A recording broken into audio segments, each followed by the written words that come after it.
Votre rendez-vous de fin de semaine, nous disons le dimanche, pour vous éclairer dans votre émission Éclairage. Comme vous le savez, Éclairage, nous vous apportons de la parole, de l'histoire, pour vous éclairer dans les zones d'ombre. Alors pour aujourd'hui, je reçois encore une fois l'anthropologue Didas Ndele. C'est avec lui nous allons partager, il va nous éclairer plutôt sur le thème qui sera affiché tout à l'heure, dont je me presse de vous l'informer. Il s'agit bel et bien le complot des impérialistes contre les chrétiens d'Afrique. Et voilà, nous allons parler de ça ce dimanche avec l'anthropologue Didas Ndele. Il va nous apporter de la lumière, il va nous dire de quoi il s'agit, qu'est-ce que c'est ce complot-là, ça vient d'où, ça provient d'où, qui a entamé, qui a négocié. Il va nous dire beaucoup plus sur ça. Alors, sans plus tarder, je m'en vais dire bonjour. Monsieur l'anthropologue Didas Ndele, comment vous allez? Bonjour, monsieur le journaliste. En tout cas, je me porte très bien. Voilà, nous avons reçu beaucoup plus des interventions la dernière fois que vous avez passé ici avec moi et puis avec mon frère John Djoura. Nous avons reçu beaucoup de feedback, les gens ont aimé et c'était vraiment un plaisir et c'est toujours un plaisir de vous recevoir sur ce plateau. Alors aujourd'hui, vous nous parlez du complot des impérialistes contre les chrétiens d'Afrique. D'abord, pourquoi ce thème? Oui, le thème, c'est pour éclairer. Comme l'émission, c'est l'éclairage, nous voulons éclairer. Et nous voulons, lorsque un chrétien pratique sa foi, que sa foi ne soit pas biaisée, que ce ne soit pas une fausse foi, mais une foi qui est bien reçue, qui est bien donné et bien reçu, donc que ça ne soit pas quelque chose qui est faussé. Voilà. Exactement. Alors, dites-nous, que signifie réellement l'expression complot contre les chrétiens d'Afrique? Pourquoi cette expression? Vous savez, le Christ Jésus, si, pour ceux qui lisent très bien l'évangile, bien qui comprennent très bien l'évangile, le Christ s'est marié aux nations. Vous voyez, le Christ s'est marié aux nations, le Saint-Esprit s'est marié aux cultures du monde, tu vois. D'ailleurs, ça a commencé à la descente du Saint-Esprit, lorsque le Saint-Esprit a parlé les dialectes des gens, alors que autrefois, les dialectes là, c'était un sujet de la confusion autour de Babel. Vous voyez, maintenant, lorsque le Saint-Esprit est venu, il a parlé ça. Il a parlé les dialectes. Donc, attendez, moi j'aimerais bien que vous nous éclairez parce que dans la Bible il est écrit que quelque part le Saint-Esprit est descendu et les personnes ont parlé de nouvelles langues. Mais quand vous dites que le Saint-Esprit a parlé les dialectes des gens, nous l'avons expliqué déjà autrefois. Et lorsqu'on a dit les nouvelles langues, ce ne sont pas la glossolalie comme on parle aujourd'hui. Les nouvelles langues, c'était des dialectes des gens. Là. On a même stipulé, si vous voyez dans Actes, quelque part là, on a même énuméré les différentes tribus qui étaient rassemblées là. Et chacun parlait dans une langue, dans une dialecte de l'autre, et que l'autre là écoutait, il s'entre-écoutait. Il s'étonnait même, mais comment tel est par exemple un Moulouba, mais comment il s'exprime par exemple à Kinyanga comme ça, et un Moussaïl et Mourega écoute. Donc vous voyez, c'était comme ça. Donc c'était des dialectes. Dire que dès que le Saint-Esprit est descendu, c'est là où on a reçu les nouvelles langues, des nouveaux dialectes. C'est-à-dire que c'était des nouvelles langues dans le sens que vous êtes par exemple un Mungala, mais sous la mouvance du Saint-Esprit, vous commencez à parler le Kiyansi par exemple. C'est une nouvelle langue. Ah, mais le Kiyansi existait déjà. Oui. Donc c'était un vice-versa. Les langues la langue, comme on dit, parler en langue, ce ne sont pas des langues inexistantes. Ce ne sont pas des langues inexistantes, ce sont des langues qui existent sur Terre. La véracité de ce que vous avancez là, où on peut trouver cela? C'est écrit ou bien c'est juste... C'est la Bible. Je viens d'évoquer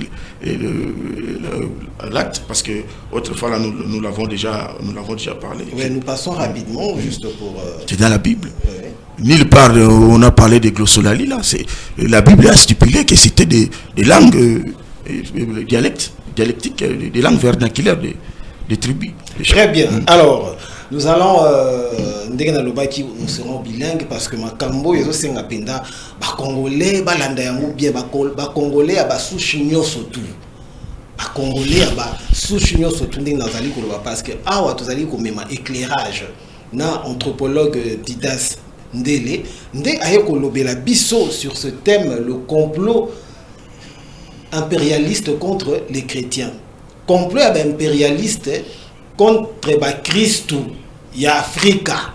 Yango nde sujet la biso tozolo bela lelo to bandaki na le français mais to koti sikono na lingala parce que tolingi ba nyonso tout ba comprendre. Alors ndeko Didas terme déjà to bengi complot elingi ko lakisa nini parce que bandeko bazo landa biso bazali bi pa ikebele complot muta comprendre nini.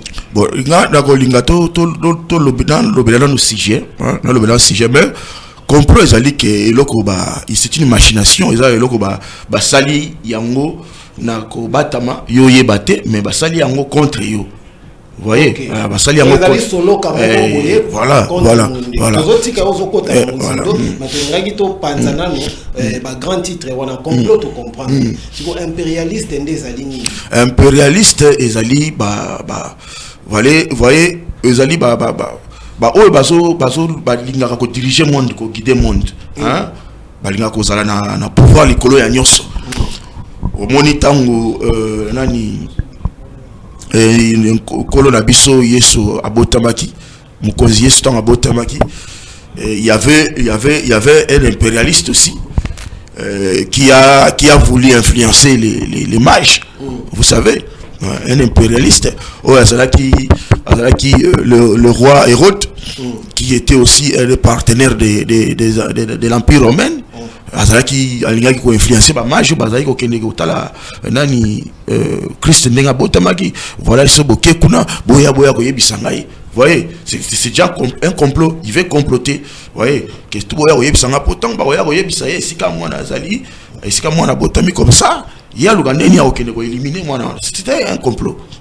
Complot to comprendre l'impérialiste. C'est ça l'impérialiste, ceux qui aiment diriger le monde, guider le monde, contrôler le monde. Ok, le dictateur, voilà. Contrôler tout, peut pas même na ndenge na bango. Ok. Na ndenge ba fait na bango. To landio na boke binyo sosikoyo to lingi to yokayo o panzela biso le complot impérialiste contre les chrétiens d'Afrique. Tozo yokayo. Omoni nkolo Yesu soki otali na ndenge na ligne ya évangile, nkolo Yesu abalaki bikolo. Ozomona et na pesaki exemple mbalo kuna na bike tango apôtre Paul. D'ailleurs, tant mouvance dans le Saint-Esprit, le Saint-Esprit a commencé à parler à travers les émouvés, bazwaki molimo santu et alobisaki bango balokota na biso ya balokota ya mboka. Alors c'est bon ba langue véhiculaire te ba langue ya kelasite kasi yebis alobelaki bango na balokota ya bango ya mboka ya ba village, c'est-à-dire dans ndenge ya biso lelo na ba dialecte. C'est déjà mariage. C'est-à-dire que le Christ s'est marié avec les nations, avec les cultures. Vous voyez, nous sommes tant Paul a animé par le Saint-Esprit, par ces mêmes esprits, à Kena, na babikolo mususu ya grec ou ya Grèce kuna, à l'obi, na moni ba objet à dévotion na bino, na circuler na mboka na bino, na moni pe ba objet à dévotion na bino. Paul a l'obité qui n'a pas rejeté, on a boire yango, bobo longolango, boire moi ça bi kekota bi loko mabete. Paul a l'obité, j'ai considéré yango. Ça dit que non, a l'obité que bobo yango. Ndenge zaka autrefois, na tango ya sacerdoce ya kala. Que ceux qui nous avons besoin de bango que subo ke bobo man, na bana na basi na bango nyoso na bi kekona bango tumba. Vous voyez? Mais tango Paul nous a batini Paul, non, j'ai considéré tous les objets de votre dévotion.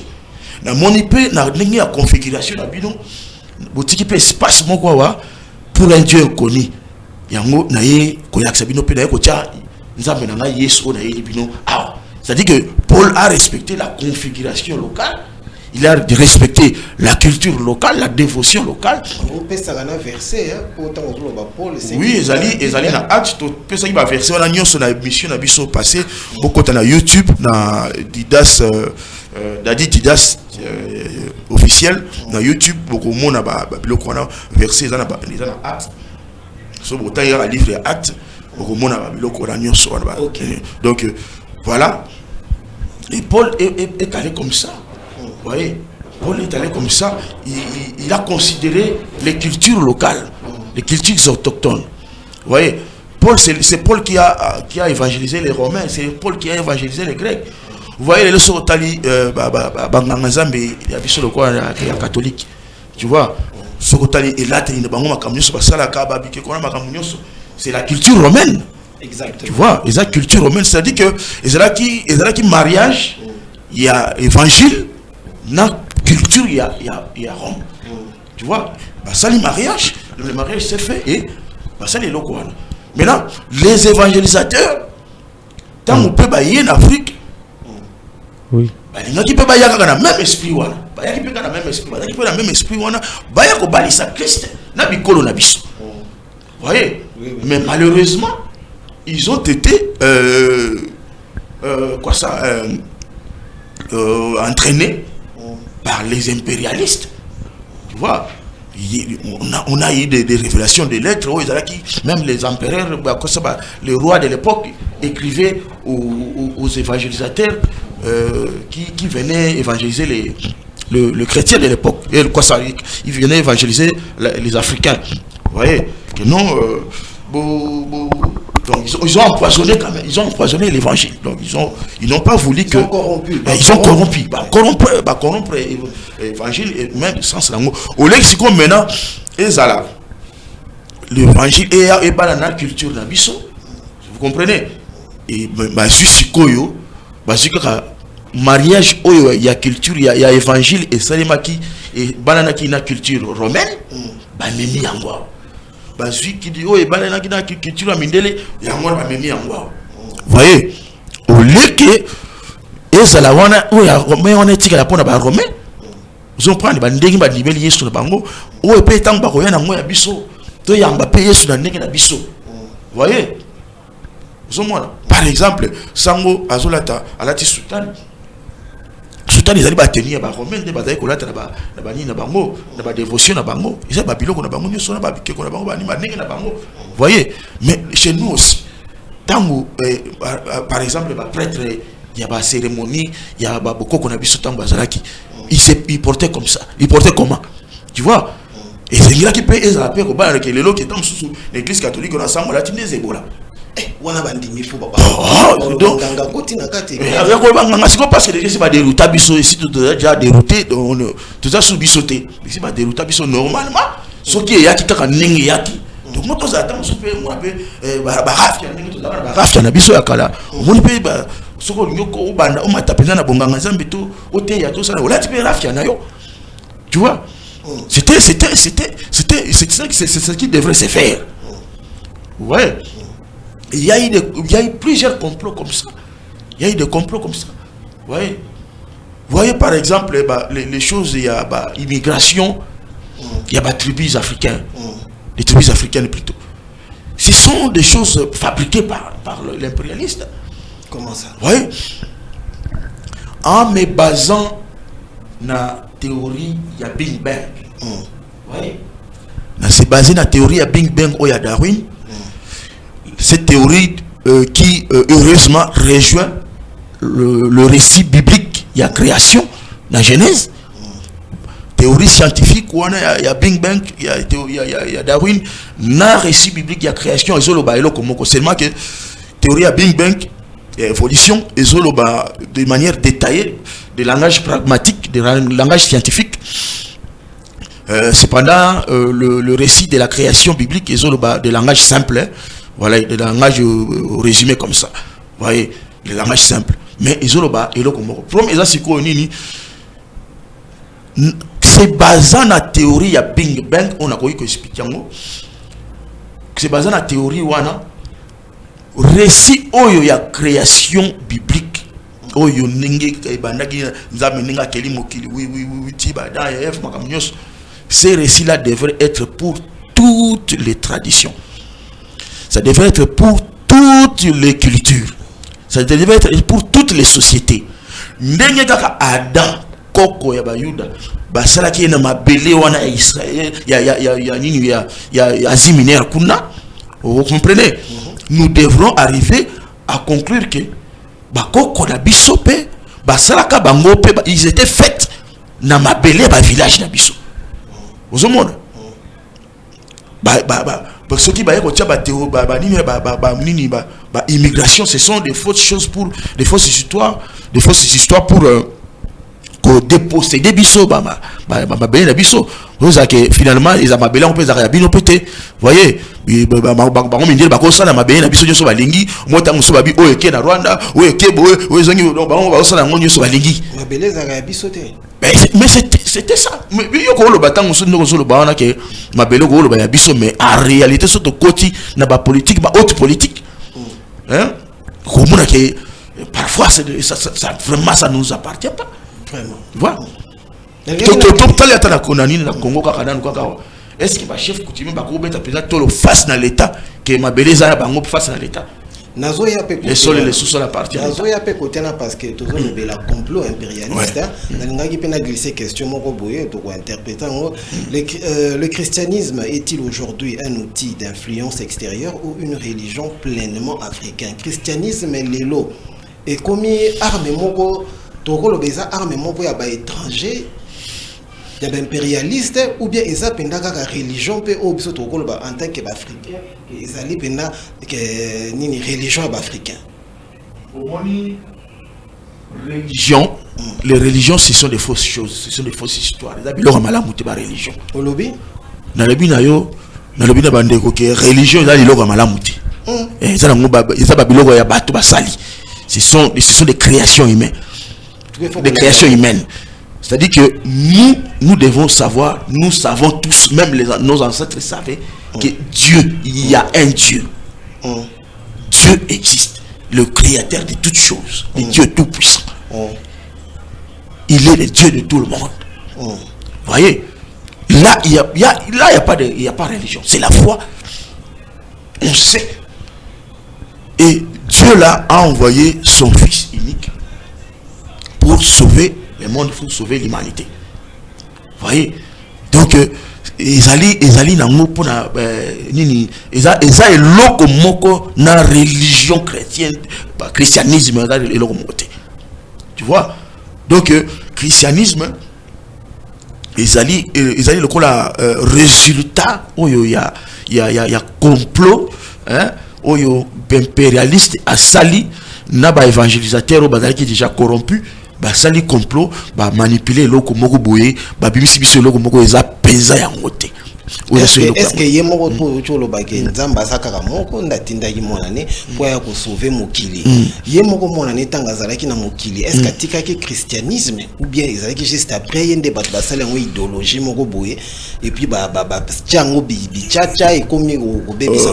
Omoni le Christ lorsqu'il est venu, le Christ il a voulu que Moutou. Voyez, le problème est en Zambie, le problème est à Christ, c'est que Moutou. Parce que même depuis longtemps, Dieu voulait habiter dans l'homme. Et d'ailleurs, Dieu habite déjà dans l'homme. Il voulait maintenant que l'homme soit conscient, hein, que Dieu est à lui. Voyez, le but du Christ, lorsque le Christ est venu, le Christ voulait éveiller la personne que tu vois, l'église, le temple, c'est toi. Vous voyez, le Christ n'était pas venu pour dire genre des conciles des églises bâtiments, ce sont des complots des impérialistes. L'église bâtiment, bâtiment. Non. Donc on peut dire que peut-on parler d'ingérence étrangère dans les affaires religieuses africaines? Moi, je ne vais pas dire les choses religieuses, parce que même religieuse, même religion, ce sont des choses humaines. Mais biso pe bateau avant que impérialiste avant que colon aya. Tout ça la religion te ndeni to bande ko solana nkolo na mokili. Ezala ki ne loko moko to bande ki kolanda. Il y avait la foi. Il y avait la foi et on savait qu'il y avait un Dieu et on l'invoquait. Ce qui bisoto manquait, hein, on manquait peut-être des documents pour certifier notre foi. Prenons seulement la Bible. Hein? Prenons la Bible, c'est un modèle. Extrapolons ça dans la société, une société comme ça. Vous allez prendre, tant que il y a eu un moment, Adam, Eve, Baboti, Nani, Bano, Liboso, Bakufi, Koye, Kuma, Baset, Baye, Bota, Botati, et comme moi, dans mon époque,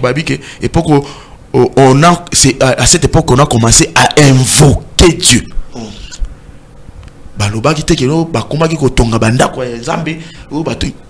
Ils ont commencé à invoquer Dieu. Invoquer, c'est-à-dire que on a in. Et donc Dieu à l'intérieur. Invoquer donc à faire un appel de l'intérieur. Ok. Dieu est à l'intérieur de toi. Tu invoques. On a commencé à invoquer Dieu. On n'a pas besoin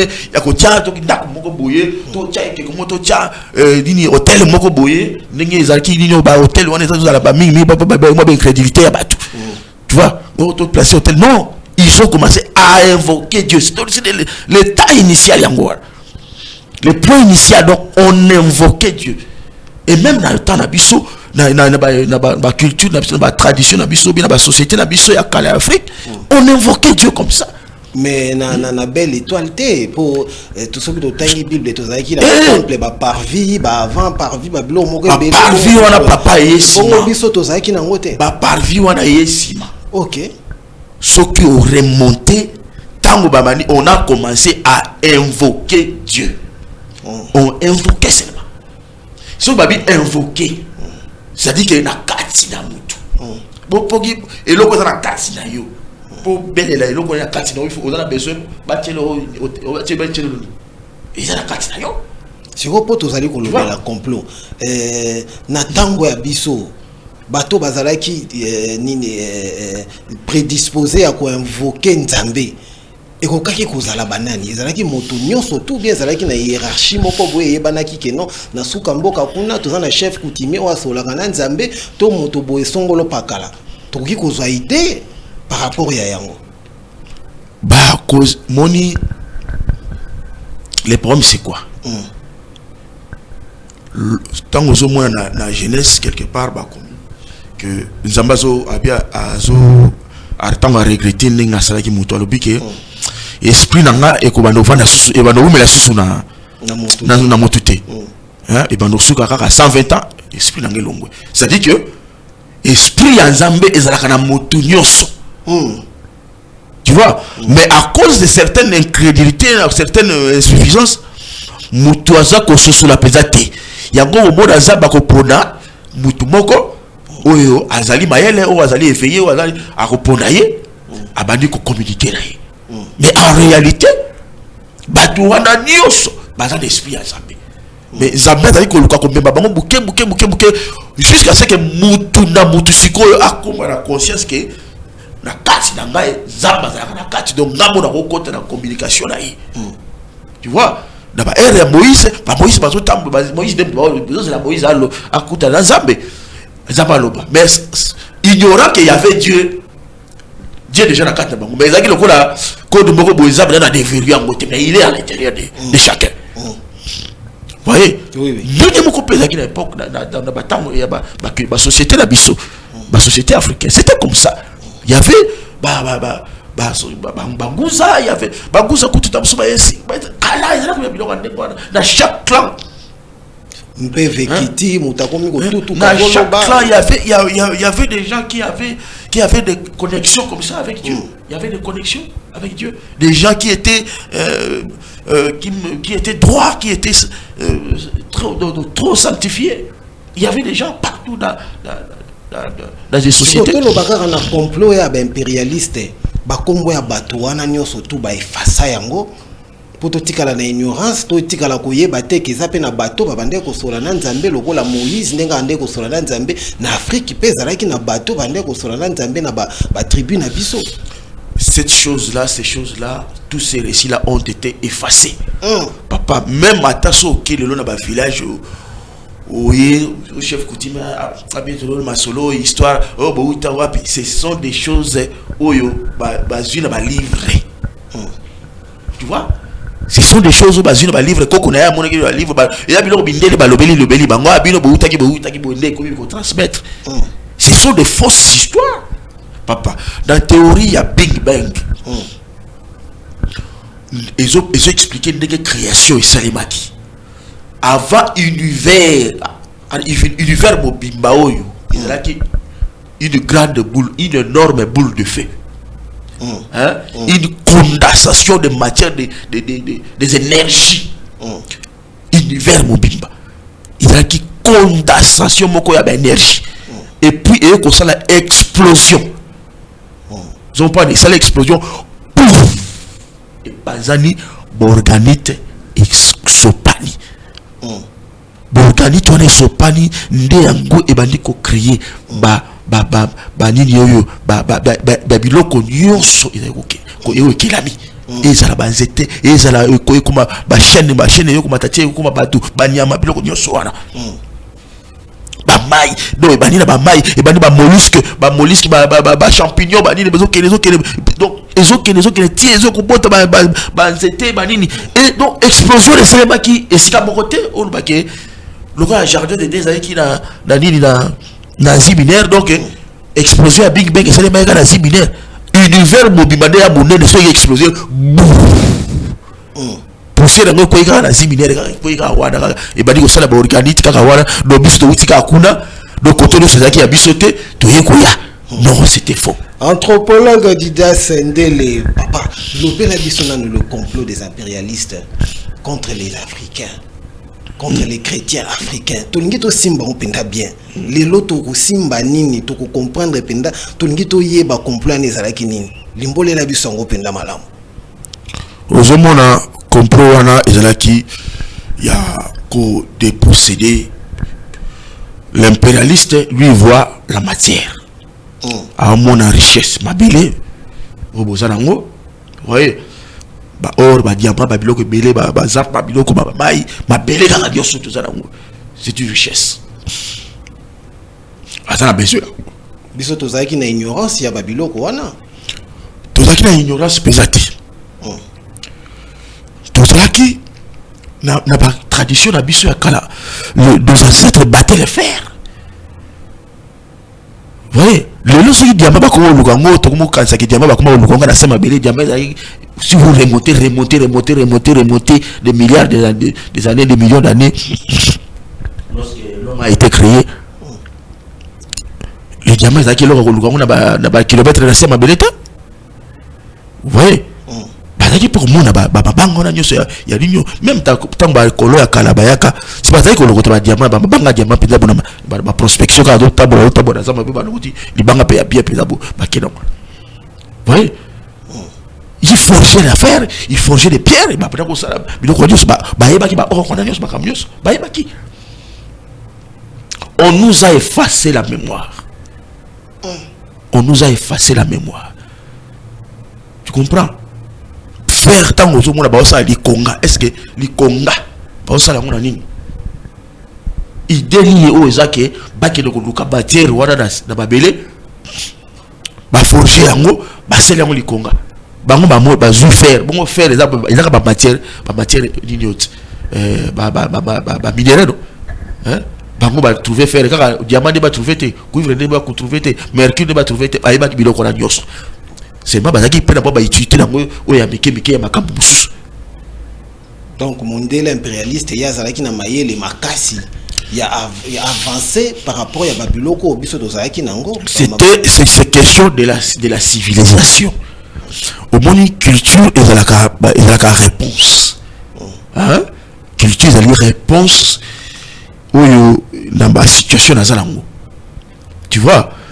En tout cas papa ceux qui il y a déjà kokuta na yo banzete ezalaka na lopango na bino ozana idete ya kosomba parasoleil o tia parasoleil même munene o tia na lopango bovanda mais ceux qui okuti lopango eza vide moi il meta makasi okoluka ndenge na ko créer eloko moko awa pona tia parasoleil awa na bombaka nini bo créer parasoleil au Cameroun sous mata par soleil.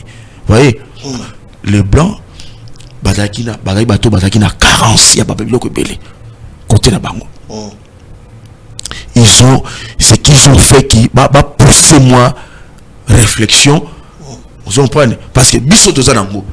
Biso ozana OK na simandako maya zambeza wana okoti bo beni mbisi ba mbisi nyoso lingo au pepi bango kangi bango. Est-ce que vous avez idée ya ko sala ba organisme génétiquement modifié pour créer ba Thomson ya ko créer parce que est-ce que vous ba Thomson les ba mbisi ba fabriquer est-ce que vous avez idée wana idée na buta pour mbisi za ngolo za na biziba ezali. Tu vois, et ça moi en abondance banyama ezali nini okosala bo za idée wana pour mais bato bazana ngote bakoluka nini to créer to na mbisi. Et ça c'est qu'on ne pas bien la civilisation. Vous voyez, donc civilisation ezali culture mais culture d'un aspect technologique. Un aspect technologique et ça les que base à la avancée. Parce qu'ils ont besoin. Vous voyez, ils ont créé cette technologie parce que Bazan a besoin, Bazan a manque. Ils ont des questions, ils ont des problèmes et réponse. Ma créer ma réponse. Il y a technologie na bango. Ok. Voilà. Mais Siko, est-ce que complot yango, il y a impérialiste et banda kala. Ce qui est au malamu, mais où t'as tout commis mon colalelo, complot ils ont persisté kaka ou bien tout déjoué déjà. Complot ceux qui ils ont persisté bien ils ont continué bien ou bien tout déjoué en gros tout longueur tout déjà donc déjoué en na formule ni na makasi ni na formule ni tant que nous sommes dans le bain. Complot wana ici et quota déjà, tu vois, et si et quota déjà, tout ça qu'on quota dans mot, tout ça la néga qu'on devient en moteur, tout ça la néga qu'on devient en ce qui conscience est complot des alliés et c'est aussi contrôlé par les universités, par matière des autant ça dans l'université, ils ont continuité à contrôle là moi, tu vois, bah les choses à autant ça depuis école primaire, ils ont contrôlé, c'est ça, ils ont contrôle, vous voyez. Donc, ce qu'il faut, tout bima. Ce qui a Monica ta président, mon président, tout ce qui a ta président, mon boy, attendez qu'à papa n'a pas stocké n'ingé mingi boy, fati beto. Ce qui a méga ko côté ba domaine, nous on a président, ba na ko ficeler au moins andé, à ko inema na ba bindele. Vous voyez? Et ba bango il faut que le bango na ba prudence n'ingé na maele kaka. Pourquoi ko dia à ko fait, à ko pepa. Bon, ndeko l'anthropologue dit le lobby que Nzamba bande ko solo la déjà na bakoko na biso ba ancêtre na biso bazaki déjà en contact na Saint-Esprit. Mais toga ki ko constater na ba culture na biso parce que zolo ba mingi pe likambo culture. Tozala ki inondé na bikeko. Okomona o ekeko ya nini boy, ekeko ya nini boy, ekeko ya nini boy. Et puis okomona ba forme bikeko ngo na ebité ko lobaka ke non culture wana mondele nde ko transformer biso, ko changer biso perception mais na mokusa na lobake babikeko ezalaki déjà culture ya ba ancêtre na biso. Mais lelo yo kaka na christianisme bikeko ne comme présenté comme kibonganga sorcellerie surtout lo bandenge ni kasi yango tozo bake christianisme oyo toza nango lelo yo eza religion religion eza eloko ya bato ezali eloko déjà eza faussé eza biaisé. Soki ezali comme mama na molimo santu ndenge kaka kambaki pour apôtre Paul tango akena na Grèce Christian bako lobaka jamais na bikeko na biso que o bikeko eza ba fétiche to da ba biloko bota non apôtre Paul na acte bato batanga kango na tanga kango so bozeli bo côté la chaîne na YouTube bobo na émission wana to lobaki makambo tanga ina ba verset wana. L'apôtre Paul a dit, j'ai considéré les objets de votre dévotion à considérer. Ce que les chrétiens devraient, les prédicateurs chrétiens devaient aussi considérer ces objets-là, il y a ma dévotion, il y a ma tradition, il y a ma culture. Question est que il faut savoir. Parce que, au comprend que la télévision, il y a toujours des significations. voyez papa Didas et que quoi boyo moko penda msusu na buto ko bima okuta moni soki au cacher des poules au moni et que koana par exemple au moni on ndenge zaona au moni ta usuba biloko nyuso batie wana il y a toujours une explication na moi ça rappelle explication moko explication sociale. C'est une communication sociale parce que ancêtre na biso bazalaka na écriture té. Voyez, bazalaka ba écriture na bango mususu mais bazalaka ba écriture mota mususu zaki codé tout consommer il n'avait pas vraiment avancé dans l'écriture.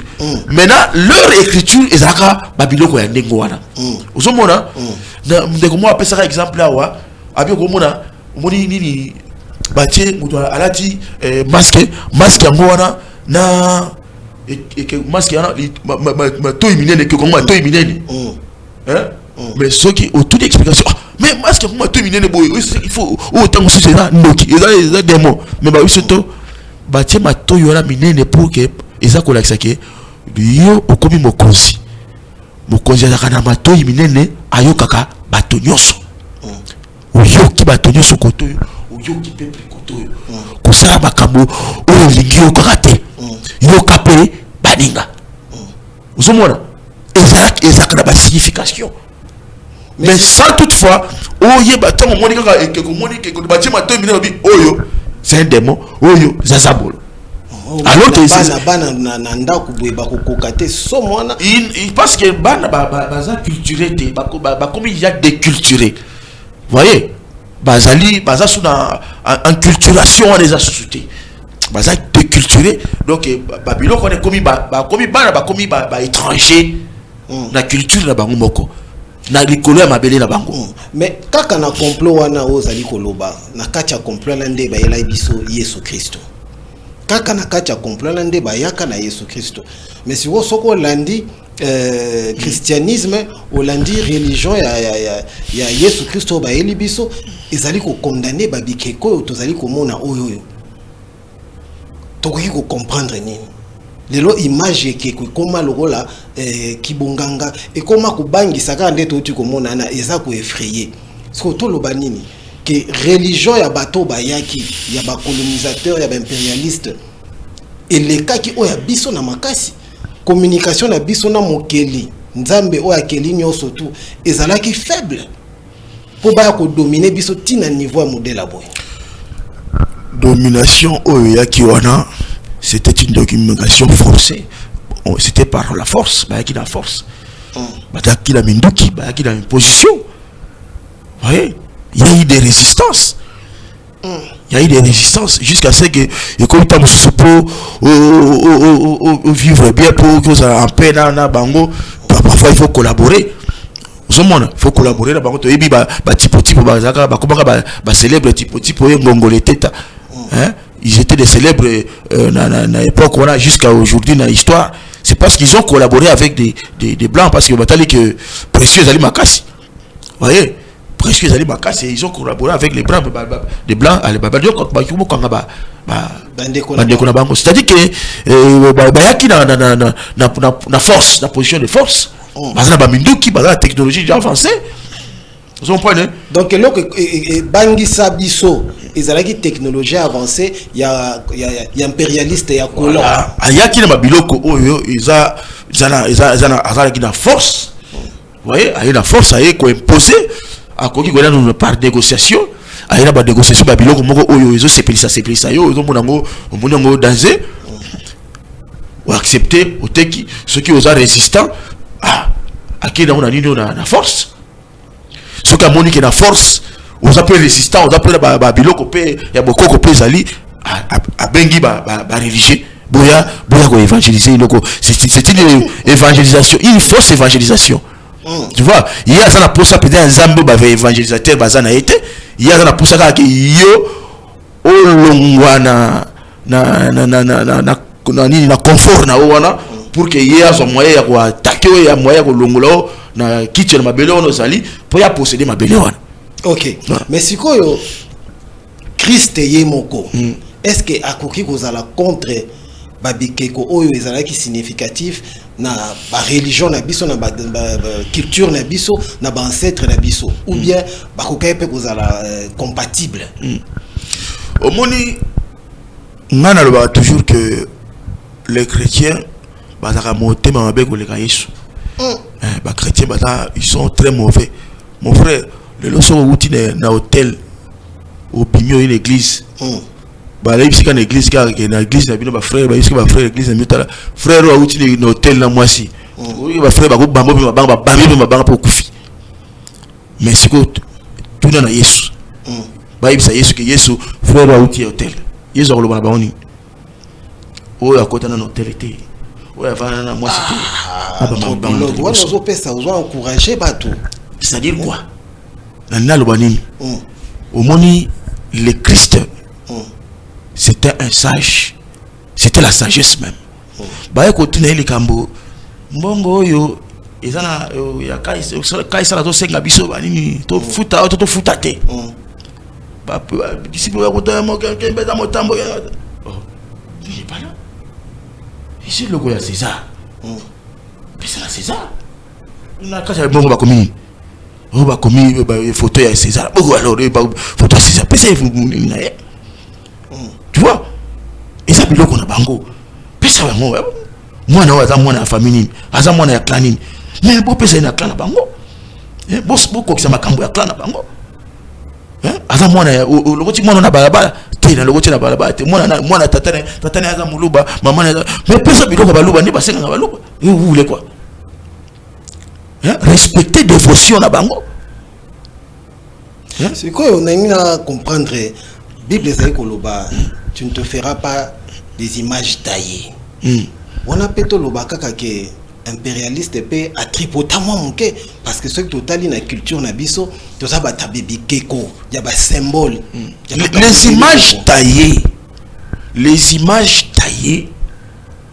na ezaka teka au moni les images taillées ezaka teka bikeko kaka eza lisusu nini kasi ce qu'on remonté depuis la Bible Dieu alobaki andako lobaki ngana vandaka na bandako yo batu basali na maboko batu te parce que Dieu habite dans l'homme mutu na incrédulité na ye au mona David il veut toujours l'idée retourner même l'église au bâtiment bâtiment c'était pas l'idée de Dieu, c'était pas les désirs de Dieu, c'était les désirs humains. Il y a retourné dans Zambé c'était David. Reconnaissance ya moto kaka ye moko na tongi na Zambé bon abi ngana zo fanda na ils je crois na zo ki na 200 mois là abi ngana zo fanda na ndako kitoko bona bâtiment kitoko bo Nzambe nga fanda na tuka sombolo wana afana la libanda na tongi na Nzambe nga nini oyo abi to prophète ngana tongi na Nzambe nga bâtiment pe ndako pe kitoko na butu Nzambe ko le prophète wana o David yo yebisa David no da musala nga David nga babitumbo nyeso nga na longisi eza pona ndako na ndako ya na bâtiment na building esi nga na fanda na building na zaka na posa building même tango bana Israël ba bimi na époque abina mota bosala hôtel na ngai sur le quoi boni bosala hôtel botayi atalongoti papa donc c'est-à-dire que hôtel botiaka mabanga kaya pamba botika libanga naturel okitisi bobeta ngo ata frappe moko te obire papa te kasi bikeko pesa mapesa taillé yoka ko taillé oba taillé bire na libanga o nzamba boyi ezali bâtiment oba tonga na lelo na mokili to bemia na mokili ya bâtiment botongeli Nzambe ok ndako Nzambe yangoyo ubeze keko. Donc au sala Nzamba banda ko sala illusion na bandako ba temple biloko donc tailler tout ce qui est taillé ça ba temple ça bandako ba tongi Nzamba na ngoti. Donc ce qui to landio malamu même ba bikeko o ba set na ekeko Nzambe pa boya ki akokaka na ekeko. Voyez, c'est-à-dire quoi? Ekeko ya ko salela Nzambe. Vous comprenez? Bikeko sali ya biso. Tu vois, ils ont biso batu, c'est pour nous les humains. Vous comprenez? Ça vient de l'art, c'est nous, l'art c'est l'expression de l'homme. Maintenant, l'expression de Dieu, c'est pas là. Tu vois? Zambé y est à agréer à considérer ndenge na bino bino bozala ba piqué ko na bino bosala eza ba kamuna bino David vanda ba bâtiment na batongeli ndaka munene eza ya bino ba ndenge kaka leka kina Moïse na Aaron ndenge batu bazalaki na besoin basalela bango sikoti ya mabesko lake boso salela ndeke Nzambe bo salela ngo Nzambe ti tu vois bo salela ngo Nzambe ti. Donc c'est tout l'andio malamu Nzambe alingaki makabo bo adorer bo lukaye kaka na nature. Dieu on a commencé à invoquer, invoque, c'est-à-dire appel intérieur. Et même quand Christ aye ko lobasi eloko wana. Aye ko rêver Jésus-Christ abimisa ne bato na temple. Vous comprenez? Pendant au contre la temple, il a dit au contre la temple, il a accepté que tu as la temple, tu as au contre la temple pour gaz au la temple abimanda. Au lobby, Jésus-Christ a banana ko yaka na ba synagogue, azo na ba temple, azo yaka côté ya ona ezakite pour aller accepter que tu as la temple, non, il venait pour prendre les gens et les faire sortir dehors. Papa dit c'est ça makasi. Mais oui. Bato ba ko kanisa lokozo ba ba mais oui. Kati ecclesia. Tango Yesu azo te ba disciplinaire, azo te ba ngona kata synagogue te, azo ke na bango ba bisika. Puis azo yebisa bango voilà comment vous devez prier. Habitant au prier ko keletele ko ba synagogue ba kela ko kanga ba synagogue kuna ko ta na chambre na yo kanga.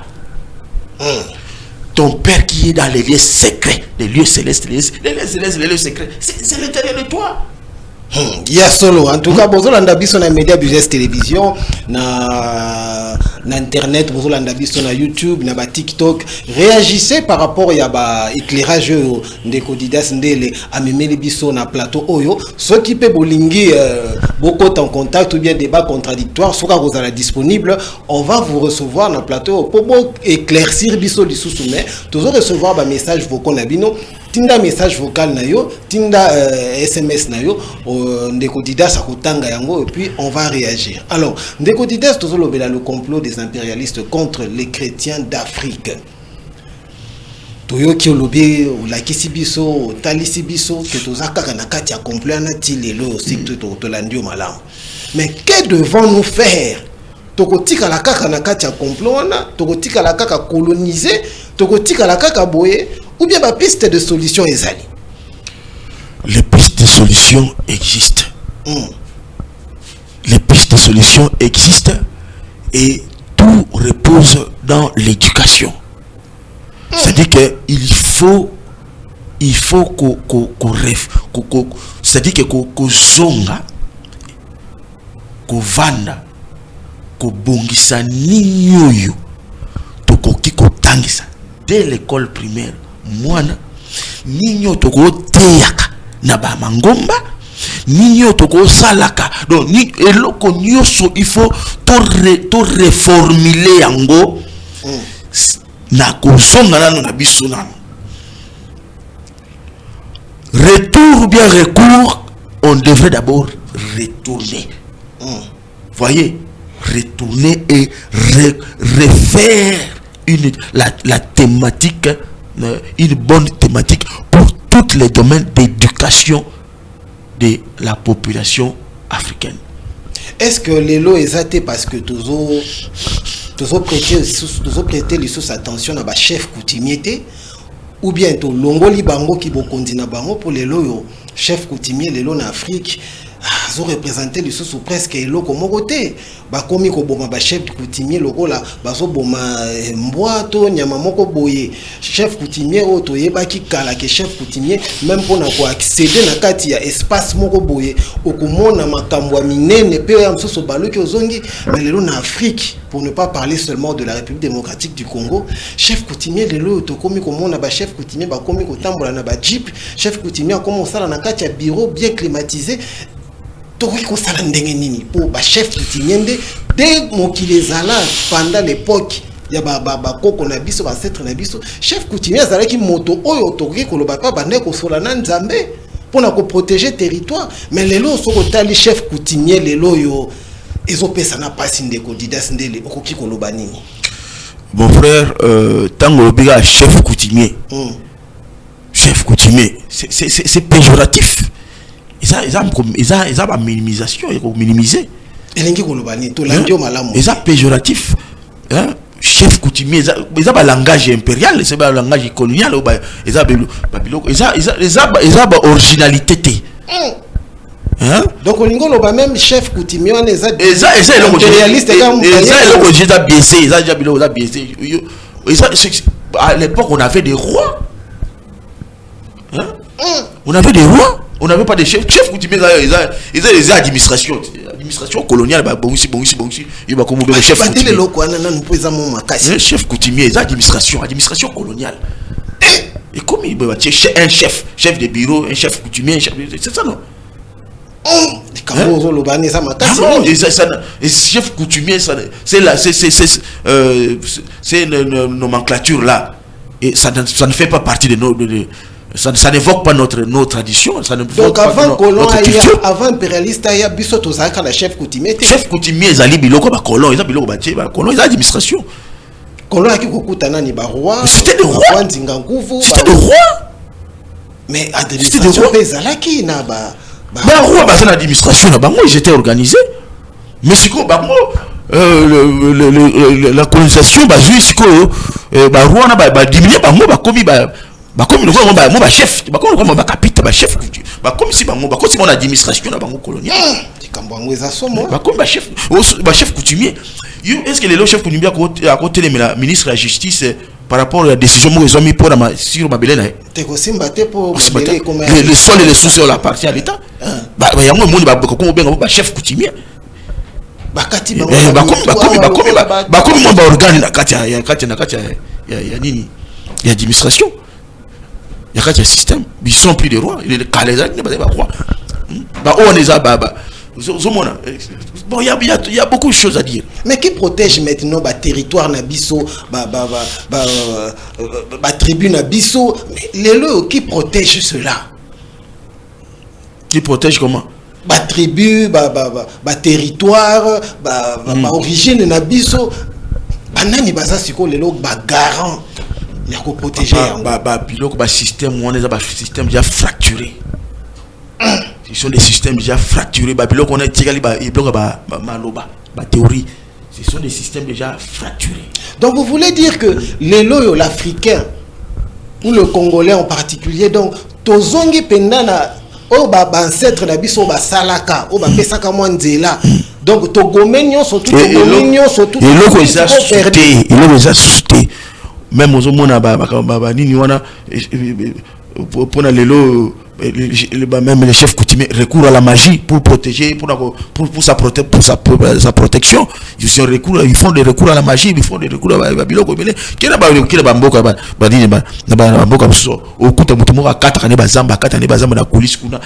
Mais est-ce que tant mozalaka penza ba ya ba bokoko ya kala mabele ya bato penza ke mabele penza ke pouvoir penza ya nini simbiango yo 4 nzete bato 4 nzete po bimina ngo kenango 4 ba nini poto yebaka ke no ba oyo bazalaka boy ba o bazalaka be melelo mais le logo moi muto continue na zamba moi kati a gizu bazini na keipe ya chef coutumier tamso ba yo signaler mutu mo kala banini kuna aya uluka kata mso papisa mo mbongo na yebo pisanga par na mo pourcentage ya namoni onde na likambo ngo mo ba pasteur nde ba komi ko sala lwa pour lo baki likambo éducation ya kozongisa bato ba pasteur pe bazo sala mo musala yango musala lokola nini ya kozongisa bato na morale kozongisa bato na bon sens.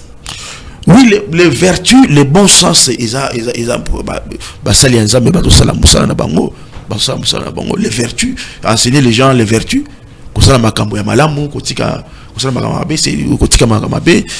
les vertus, mais malheureusement aussi, ce qu'on l'a dit bien, basali yango pe nzambe mate yango pe soko tuna mangomba omona ke ba vertu penza bato kipe yango te ba kuma la bango mingi na makambo eza ke kozwa ko kende ko voyager donc quand tu as déjà système impérialiste ça fait partie du complot. Ça fait partie du complot déjà. On a déjà dérouté. C'est-à-dire que quand on déjà ba dévier et locaux et ça sous ya soloté. D'où le malin va beaucoup profiter. Le malin va beaucoup profiter au moment que On n'enseigne plus sur les vertus. Et là, quand les allez sous, selon vraiment la pensée de Christ, au moni et ils ont un présent peu sous. Ils sont comme des nango, babakambo, bango babongisi na ndenge na bango.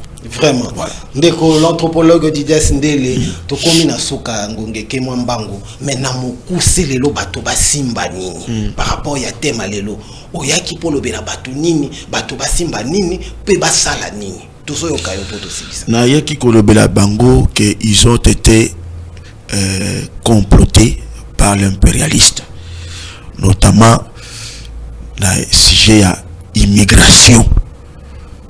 On n'a jamais été au mineur au Égypte et ça va fausse histoire. C'est basé na théorie à Big Bang dengi na uti ko expliquer moi likolo wa na récit à Genèse. Nous avons été créés partout. Il y a eu des Adam et Ève partout dans toutes les sociétés.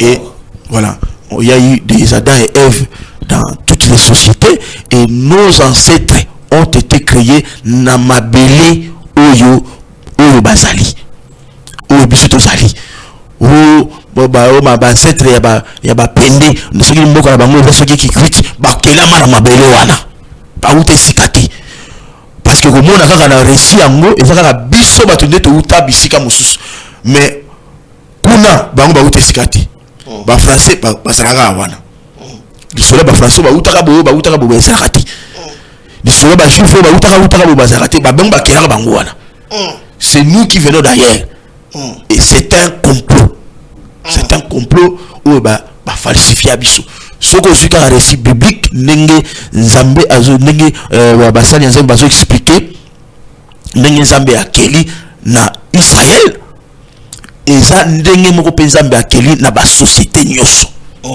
voilà et tout si malpe sous nini complot oya ba fausse mouvance c'est-à-dire que la vraie mouvance, lorsque on parlait en langue, c'était de langue qui existait. Biso modèle chrétien et le modèle biblique. Vous comprenez? Exemple la Bible. La Bible tant le Saint-Esprit a kitaki a bandeko kolobela badako lobanini badako lobanenge nini. Vous comprenez? Ce qui va prendre le banning beaucoup mususu bino koto bokomi makomi simaka mususu wane komi makamusu bokomi bosi bobitefié. Le Saint-Esprit lorsqu'il est descendu, les gens ont parlé le dialecte. Ils ont parlé de dialectes, de nouvelles langues et pas ndenga nazali muteke musakata yo ozali mungala. Sachez que ceux qui ont lobby langue nangai et pas comme monoko ya sika pour solo bangwana na kati esprit dans l'esprit solo bango tu vois c'était des nouvelles langues ils ont parlé des dialectes mais le lo ba kuma ko le plutôt yene bokoro ki ya ba shikabara et comment même ba structure mo ba pesa ba formation ya ko ba langue wana ce sont des fausses histoires vraiment fausses mouvance. Et il y a aussi pour en finir aussi il y a eloko il y a église en bâtiment. Dieu n'a jamais voulu rester avant Naganaba l'église on a dit ceux qui ne croient pas que l'église a tobatongi ndako na bango ndako moko bâtiment babike ndako nzambe ndako soki ya nini ndako te ya resika boya ko bata masombula bo bata mamoyi ça n'a rien à voir avec Dieu ndako nzambe ndako ya lipa ndako ni eza na kati na yo na kati ya moto ya melini lo nzambe moto ya liambi nzambe moto ya kati ya nzambe. C'est lui le temple de Dieu. Voilà. Et le Christ voulait que le moutou a comme à niveau wana. Malheureusement, les lois dans l'église, zongi si biso sous na ndenge kaka ya kala wana kaka ya kotonga ba temple wana. Papa ko sole keko na kotonga bâtiment pour nzambo pour passer là ya lobi ke nzamba ebisi kana tongela église na tongela église ezaka okusala ka ekeko. Vraiment. Ils ont fausse histoire. Dieu ne veut pas ça. Ok. Déjà depuis David, mais crédibilité à Batou,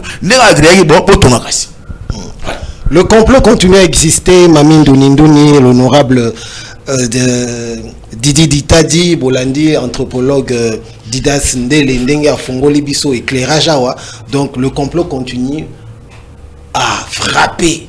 Et puis l'Africain continue nakati ya kubunga kaka. Donc tokoya kubunga tokoye balisusu te ba culture na biso bana na biso ba botami na ba poto tozoye balisusu te baza. Donc couper nakati ya culture na bango na ba tradition na bango. Donc l'Africain azali ko évoluer toujours nakati ya complot oyo l'impérialiste a lancé et comme si au système automatique africain yemo ko komi ko aménager yango ko actionner yango tito comme na niveau oyo tozali ko yeba na lisusu te.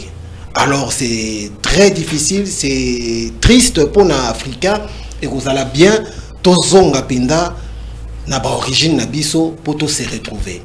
C'en est fini pour ce numéro. Ndeko Didas, peut-être vous allez le komoka muken, il y a un message ou bien nous allons te recevoir encore pour te le belapé nini. Oh il fallait te le bajour mais malheureusement tout ça là qui a monté système immigratoire. Il y a tout le belango les sous en profondeur parce que c'est très intéressant. Alors si vous avez aimé cette émission, nous le faisons pour apporter de l'éclairage à nos téléspectateurs et à nos internautes, surtout. Écrivez-nous, envoyez vos messages vocaux comme des messages écrits et on s'alabisse bien pour que nous puissions revenir ici pour apporter encore plus. Pour ce numéro, c'en est fini. Restez branchés au programme de Média Business Télévision et on se retrouve au prochain numéro. Au revoir.